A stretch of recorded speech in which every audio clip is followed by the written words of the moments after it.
Avant de devenir la fête commerciale qu'on connaît actuellement, les historiens estiment qu'Halloween est originellement issu de Samhain. Samhain est donc un sabbat, une cérémonie païenne prenant place en plein cœur de l'automne et marquant la période transitoire entre ce qu'on appelle la saison claire et la saison sombre du calendrier astronomique celtique. Les Celtes considéraient alors Samhain comme la fête de fermeture de l'année écoulée et d'ouverture de l'année à venir. La fête symbolise un changement astronomique majeur, considéré par les peuples de l'époque comme une sorte de nouvel an et une ouverture vers ce que les Irlandais appelaient le Cid, à savoir l'autre monde. Entendez par là le monde des divinités. Pour cette raison, Samhain était donc considéré comme une fête propice aux événements magiques et inexplicables, une sorte d'ouverture temporaire vers une réalité qui nous dépasse complètement. Et les hommes pouvaient ainsi communiquer avec les divinités, mais également avec les démons qui profitaient justement de cette ouverture pour venir hanter le monde des hommes. Samhain était célébrée au début de l'automne. Elle était alors codifiée et orchestrée sous l'autorité des druides de chaque village. La cérémonie était étendue sur 7 jours, à savoir évidemment le jour de Samhain lui-même, les 3 jours le précédent, puis les 3 jours le succédant. Pendant Samhain, les peuples celtiques, mais aussi les Gaulois qui ont justement beaucoup hérité de ces coutumes celtiques, pratiquaient alors une série de cérémonies et rituels afin d'obtenir la bénédiction des dieux, et donc faire en sorte que la nouvelle année se déroule pour le mieux. Ainsi, à la nuit tombée, les habitants éteignaient les feux de leur cheminée et se rassemblaient autour du feu de l'autel sacré placé au milieu de chaque village. Le feu était volontairement étouffé afin d'éviter d'attirer des esprits maléfiques, et les habitants profitaient de cette réunion pour festoyer, chanter, danser et communier avec les divinités. Dans d'autres sociétés un petit peu plus secrètes, Samhain était également le jour dédié à la divinité celtique Crom Ruach. Des sacrifices de nouveau-nés étaient donc effectués chaque 1er novembre afin d'apaiser la colère des puissances divines. La célébration de Samhain a perduré pendant près de 18 siècles. Évidemment, les rites et coutumes ont donc évolué avec le temps, mais c'est finalement au 5e siècle, avec l'établissement du christianisme en France par Clovis, que les fêtes païennes vont finir par disparaître, même si quelques érudits vont évidemment continuer de les pratiquer à l'abri des regards.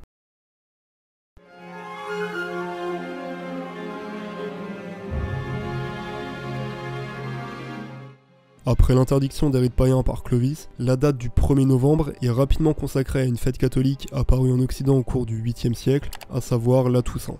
La Toussaint, comme son nom l'indique, a donc pour but de célébrer la mémoire de tous les saints. Pour ce faire, les chrétiens se rassemblent, festoient et prennent également du temps pour honorer les saints, en allumant des bougies et en réalisant des prières. C'est finalement le pape Grégoire IV, vers l'an 835, qui ordonnera que cette fête soit célébrée dans toute la chrétienté. A partir de là, la Toussaint prend donc une véritable importance dans la vie religieuse du royaume. Et vous vous doutez que le fait d'avoir choisi le 1er novembre, c'est évidemment pas anodin. Le but en faisant ça, c'est donc évidemment de remplacer une bonne fois pour toutes Samhain, qui malgré la christianisation d'une grande partie de l'Europe, restait une fête toujours très populaire dans la culture britannique. Et ça, vous vous en doutez, mais c'était évidemment très mal vu, surtout qu'on était au Moyen-Âge, à une époque où la religion était vraiment la colonne vertébrale du royaume. Et si t'avais l'audace de t'opposer à la croix catholique, voilà ce qu'on te réservait.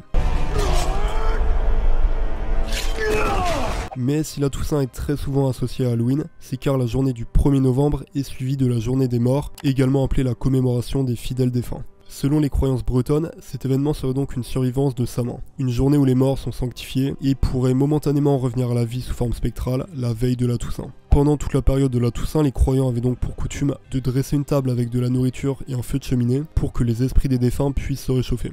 C'est d'ailleurs à partir de là qu'apparaîtra pour la première fois l'appellation Halloween, contraction de All Hallow Even, à savoir veille de tous les saints, qui est donc la veille de la Toussaint, qui, vous l'avez compris, a lieu le 31 octobre.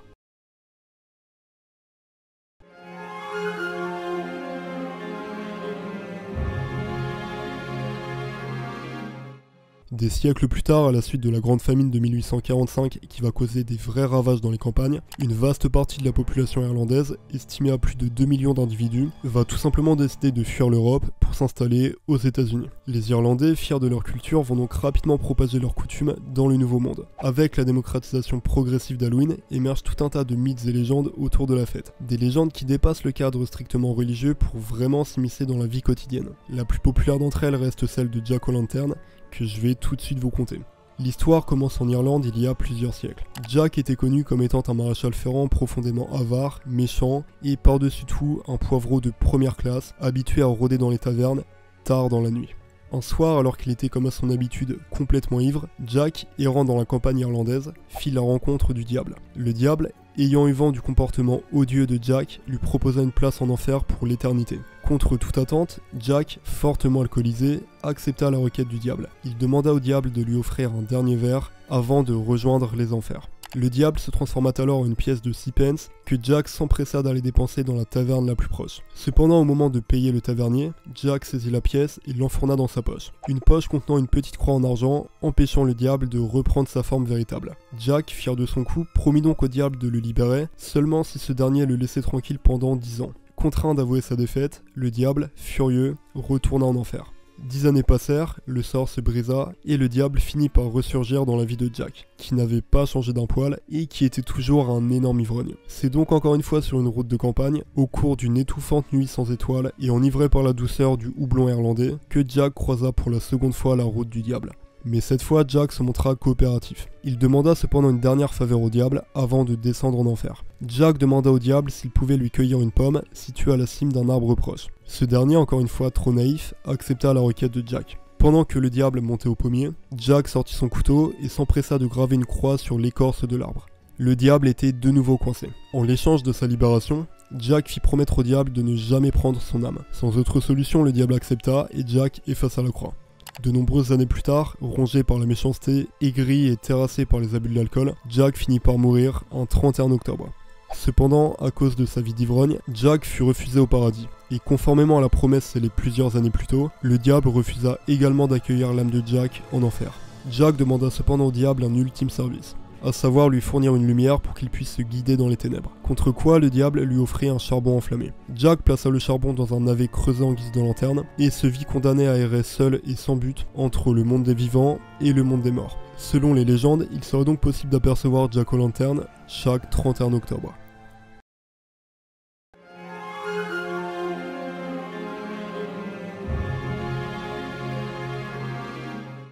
La légende de Jack O'Lantern est essentiellement une légende orale. En fait, c'est surtout une histoire qu'on transmettait de génération en génération pour effrayer les enfants. Un petit peu comme les histoires de Dame Blanche qu'on peut avoir en France. Il faudra donc attendre l'an 1835 pour que le Dublin Penny Journal, l'une des plus célèbres gazettes irlandaises, publie les premières traces écrites de la légende de Jack O'Lantern. A partir de là, le mythe va prendre beaucoup d'ampleur et devenir le symbole d'Halloween. C'est d'ailleurs lors des grandes phases migratoires du 19e et 20e siècle que les Irlandais immigrés vont propager la légende de Jack O'Lantern outre-Atlantique. Cependant, si les navires restent très populaires en Irlande et en Écosse, les Américains seront les premiers à utiliser des citrouilles en guise de lanterne. La surface étant plus importante, il est donc plus facile de les sculpter et leur lueur éclaire beaucoup plus loin. Vous pourrez donc me dire au final à quoi ça sert de taillader des légumes. Bonne question. Bonne question. Bonne question. Et justement, c'est pas pour rien que je vous ai fait une longue intro sur Samhain et la Toussaint, étant donné qu'Halloween est clairement une émanation contemporaine de ces fêtes anciennes. On retrouve donc encore une fois cette croyance que le 31 octobre serait une date propice à la rencontre entre le monde des morts et des vivants. Ici, il faudrait donc voir ces lanternes comme des subsistances des feux de joie effectués lors de Samhain. La lueur fournie par les navets et les citrouilles permettrait donc d'établir une connexion entre les deux mondes, d'éloigner les forces maléfiques et guider les revenants. Maintenant, on peut également se demander pourquoi choisir des légumes. En fait, il faut comprendre que le réceptacle qui abrite la bougie a au final assez peu d'importance. L'Irlande étant une nation agricole misant beaucoup sur la culture du navet, en fait, ils ont tout simplement eu l'idée, après avoir consommé les légumes, de réutiliser leur peau pour s'en servir de lanterne. En bref, c'est une sorte de recyclage 2.0, étant donné que personnellement, je connais personne qui bouffe la peau des citrouilles. Oh putain! Je suis de 143! Tout ça a rapidement donné lieu à des dessins assez insolites et à des concours de sculptures sur citrouille. D'ailleurs, on peut être fier de notre pays car c'est dans le Finistère que vont se démocratiser la création de sculptures de têtes de mort, au point où justement le personnage de Jack O'Lantern est très souvent représenté avec une tête de citrouille. Pour revenir justement à l'histoire du Finistère, en fait le truc c'est que les gamins à l'époque dans les villages s'amusaient justement à sculpter des trucs assez horrifiques, donc des têtes de mort ou des visages un petit peu terrifiants, afin de faire des farces et effrayer la population. À la différence près qu'en France on utilisait essentiellement des betteraves, étant donné que la betterave c'est l'un des légumes qu'on produit le plus en France. En bref, ce qu'il faut comprendre c'est que le légume n'a pas d'importance, ce qui compte c'est ce que t'en fais. La création de mythes, légendes et coutumes a donc fini par créer un véritable engouement mondial autour d'Halloween, et particulièrement dans les pays anglophones qui sont très réceptifs à leur folklore celtique d'origine. C'est d'ailleurs dans les pays du Commonwealth que dès les années 30 vont naître les fameuses chasses aux bonbons. Alors en fait, à l'origine, les enfants faisaient du porte-à-porte et restaient des prières et des chants liés à la Toussaint, en comptant sur la charité pour obtenir des biscuits ou bien quelques pièces.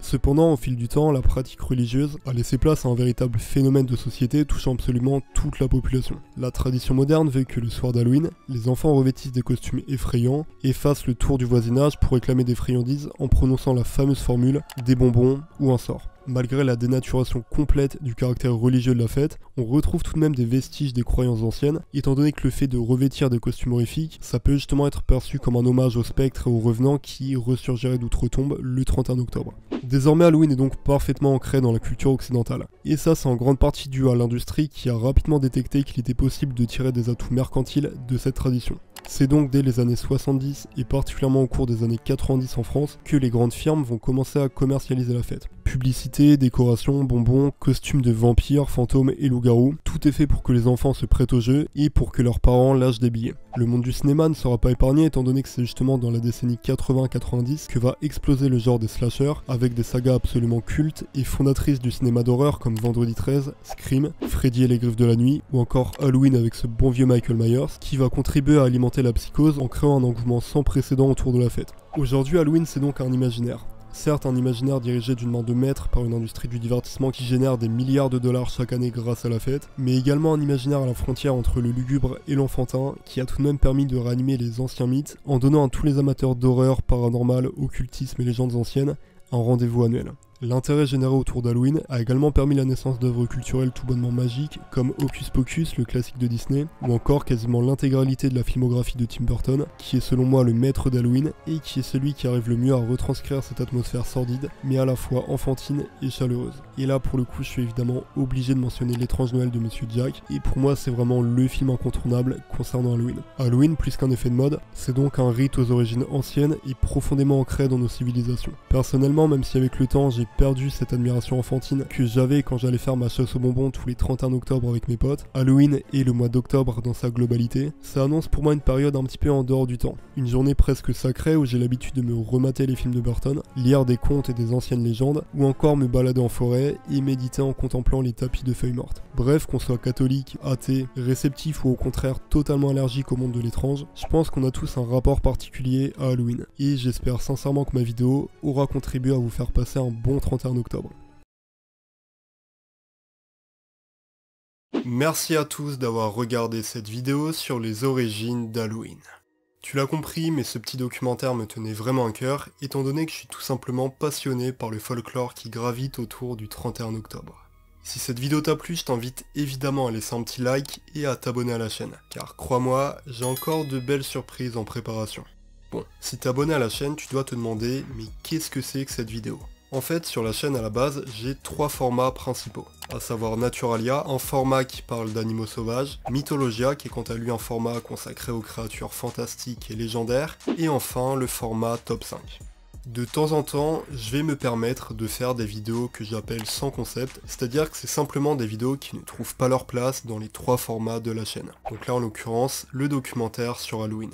Ces vidéos-là, je vais les faire de manière très aléatoire et très ponctuelle, ça peut être tous les 3 mois comme tous les 6 mois, mais voilà, c'est des vidéos qui me permettent de varier un petit peu et de parler de sujets différents. Donc voyez vraiment ces vidéos comme des vidéos bonus. En tout cas, si tu me découvres avec cette vidéo, je te recommande très chaudement de t'intéresser au format Mythologia. Et l'idée, c'est vraiment de parler de créatures fantastiques, horrifiques et légendaires. Donc du coup, je te mets le lien de la playlist juste en haut, et je peux t'assurer que le prochain épisode va être pour le moins frissonnant. En tout cas, je t'invite à mettre dans les commentaires ton programme pour Halloween. De mon côté, ça va être un grand classique, visionnage de films de Tim Burton, lecture de contes, et pour finir, balade en forêt. Voilà, en tout cas, merci beaucoup d'être resté jusqu'à la fin de cette vidéo, et si jamais tu veux rester au courant des prochaines vidéos et accéder à du contenu additionnel, tu peux directement me rejoindre sur Instagram. Maître absolu d'Halloween, le chat noir est l'animal fétiche des sorcières. Mais est-ce que tu sais vraiment d'où vient sa terrible réputation ? La superstition du chat noir porteur de malheur remonte au Moyen-Âge. À partir du 8e siècle, c'est tout ce que j'avais à dire. T'étais à bord du Nautilus, j'espère que t'as passé un très bon voyage, je te souhaite un effrayant Halloween, et moi je te dis à dans 2 semaines pour toujours plus d'aventures.